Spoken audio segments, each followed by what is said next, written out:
سکھاؤں کیونکہ میرے کو یہاں پر ٹائم دیا ہے اور ہم لوگ لمبی تقریر نہیں کرنے والے 5 منٹ 10 منٹ میں ہم لوگ کرتے نہیں، موٹر بھی نہیں خراب ہوتی ہماری یہاں پہ جو وقت کم دیے ہیں، اس لیے جو ہے بہت قلیل وقت کے اندر میں آپ کو ایک بات سمجھانے کی کوشش کرتا ہوں کہ آپ اپنے بچوں کو سامنے رکھیں اور آپ اپنی تلاوت کو سامنے رکھیں، اپنے قرآن کے پڑھنے کو سامنے رکھیں۔ کیا کرو سمجھ میں نہیں ہوا؟ آپ پڑھیے ایک آیت اور وہی آیت آپ کے بچے سے پڑھو، فرق سمجھ میں آئے۔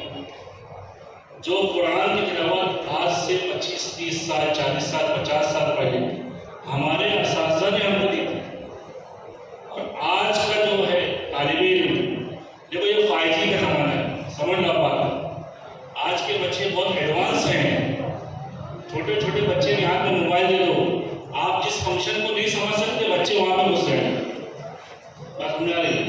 تو ایک آیت آپ تلاوت کریں تو آپ کا بچہ سمجھ میں آیا آپ کو۔ آج کے یہ ہمارے نونہالان ہمارے بچے ہم سے بہتر قرآن کے پڑھنے والے ہیں،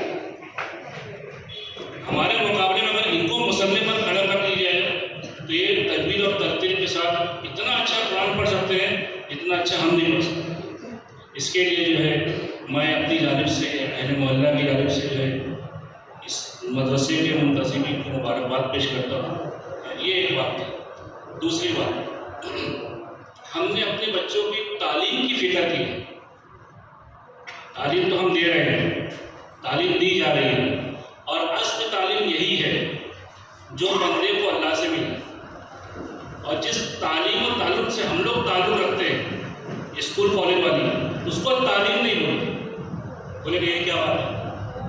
وہ تعلیم نہیں ہے، وہ فن ہے، پیسہ کمانے کا فن، ہنر ہے، ہنر، وہ تعلیم نہیں۔ ایجوکیشن بولے، education is all round development, وہ ٹو ارن دا منی، کیسے پیسہ کمایا جائے یہ اسکولوں میں سکھلایا جاتا ہے، اور تعلیم ان مدرسوں میں دی جاتی ہے جو ہمارے جو ہے یہاں کے اساتذہ بہت مختصر اور بہت قلیل محنتانے میں کرتے ہیں۔ صحیح بات کہہ رہا ہوں نہیں کہہ رہا؟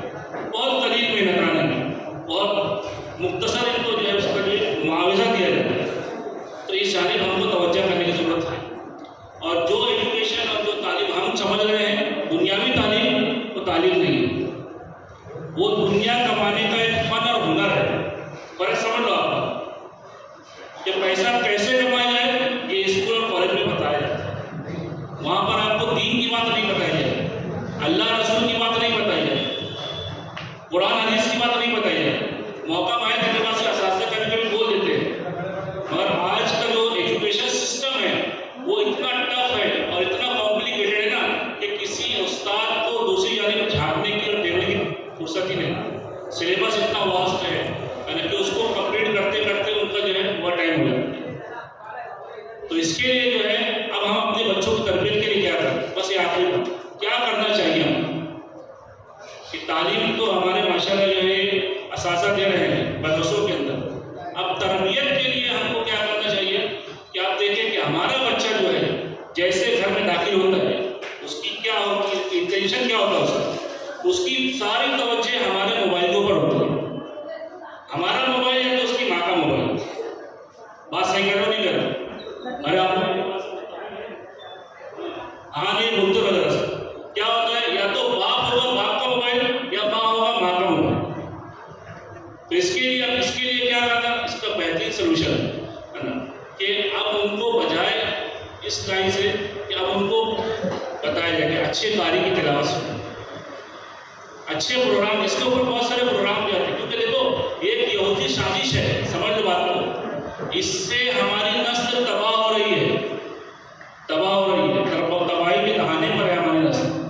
اب اس کے لیے کیا کرنا کہ اس کا اچھا استعمال ان کو بتانا ہمارے بچوں کو کہ دیکھو اس کے علاوہ آپ یہ کر سکتے ہیں، عبدالرحمٰن سدیس کی قرأت سن، قاری عبدالواسط جو آج تک کے سب سے بہترین، ان کی قرأت سن، ان کو سمجھایا جائے، ان کو بتایا جائے، اور اپنی موجودگی کے اندر اپنے گھر کے اندر ہم تمام کو فضائل اعمال کی تعلیم شروع کریں۔ یہ تربیت کا بہت مضبوط حصہ میں آپ کے سامنے آ سکتا ہوں۔ تعلیم تو ہمارے اساتذہ دے رہے ہیں ماشاء اللہ. تربیت کے لیے باپ کی تربیت کو ایسا ہے جیسا کھیتی کے لیے پانی. تو اب ہماری اپنی جو ہے ذمہ داری ہوگی کہ ہم اپنی سرپرستی کے اندر جو ہے ہمارے گھروں کے اندر فضائل عمل کی تعلیم شروع. دیکھو جہاں ہم کو یہ حدیث ملتی ہے کہ قرآن پاک بولا جائے گا حافظ قرآن کو کہ اقرا کہ پڑھتا جا اور درجات کے اوپر چڑھتا جا. وہ وقت دیکھو کہ وہ باپ کا سینہ کیسا فخر سے چوڑا ہو رہا ہوگا کہ ساری انسانیت جمع ہوگی وہاں پر اور باپ بیٹے کو بلایا جائے گا اور بیٹے کو کہا جائے گا کہ تو قرآن کی تلاوت کرتا جا اور باپ کو کہا جائے گا کہ تیرے فرشتے کے درجات پر چڑھتا چل. وہ چیز ہے. اور دوسری چیز میں آپ کو اس کی طرف توجہ دلانا چاہتا ہوں کہ ایک وقت آئے گا کہ 120 صفوں میں سے باپ کو بلایا جائے اور باپ کو بلانے کے بعد باپ کہہ پہ اللہ جنت کا فیصلہ کر دیں گے.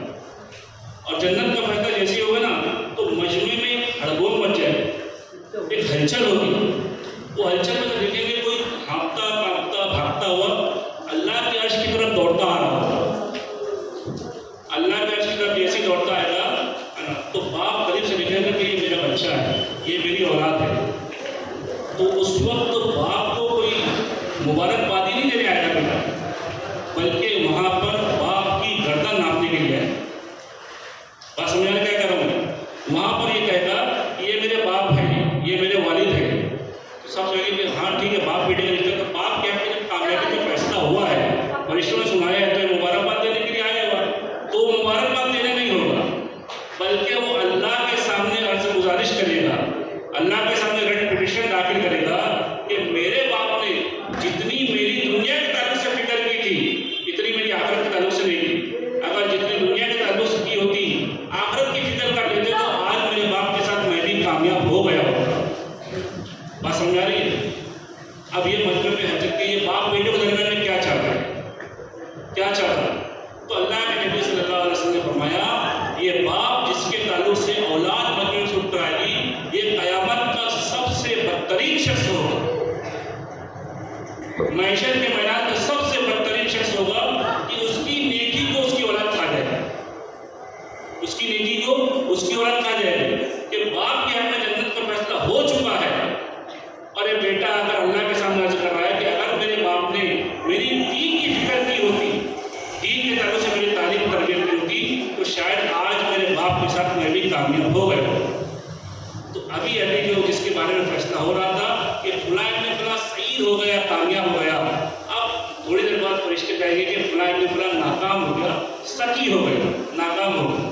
اللہ ہم سب آپ کی حفاظت کرے. اس کے لیے اللہ کے پیاروں میں سرپرستوں سے جو مخاطب ہوں کہ اپنے گھروں کے اندر اپنے بچوں کی تربیت کے لیے, اپنے گھروں کے اندر ایک دینی مزاج قائم کرنے کے لیے فضائل عمل کی تعلیم کا اہتمام کریں. اللہ تعالیٰ نے کہنے سننے کے ساتھ عمل کرنے کی توفیق نصیب فرمائے. وآخر دعوانا الحمدللہ رب العالمین.